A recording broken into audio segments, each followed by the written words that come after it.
Hello everyone and welcome back to That Adventure Life. If it's your first time here, I'm Dustin. And I'm V. And we are coming to you from beautiful White Sands National Park. And today we are going to be hiking the very nice and short, 4/10 of a mile long Interdune Boardwalk, which you could see right behind me there.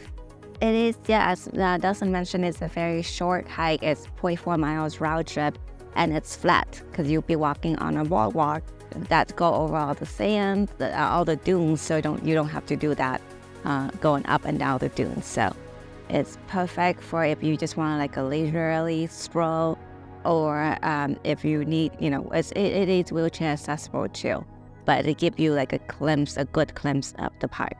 So you ready to go? Let's do this.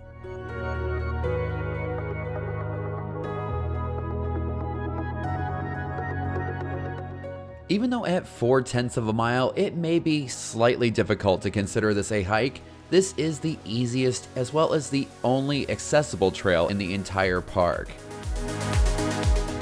Along the way, the boardwalk will wind its way through a very fragile interdune area and take you to a picturesque view of the dune field and the Sacramento mountains.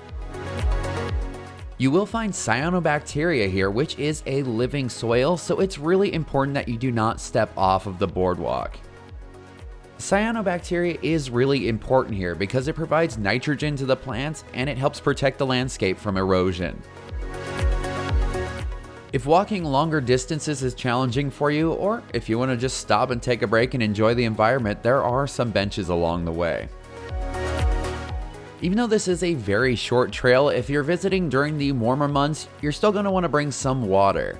You're going to be completely exposed to the sun for the vast majority of this trail, with the exception of the small gazebo that you'll find at right around the halfway point. Under the gazebo, you'll find a ton of informational signs showcasing some of the wildlife that inhabits this area. And if there's a ranger there at the time, you should definitely stop and talk to them. We hung out with this very nice ranger for probably 15 to 20 minutes, and she gave us so much cool information about the area. It was kind of interesting because once we started looking for the animal footprints, we noticed that they were everywhere. We may not have spotted any cute critters while we were there, but the Interdune Boardwalk is like a highway for animals. We always do our best to try to showcase just how beautiful these areas are. But sometimes it's just hard to capture it on camera. That is definitely the case for this hike as well as all of White Sands National Park.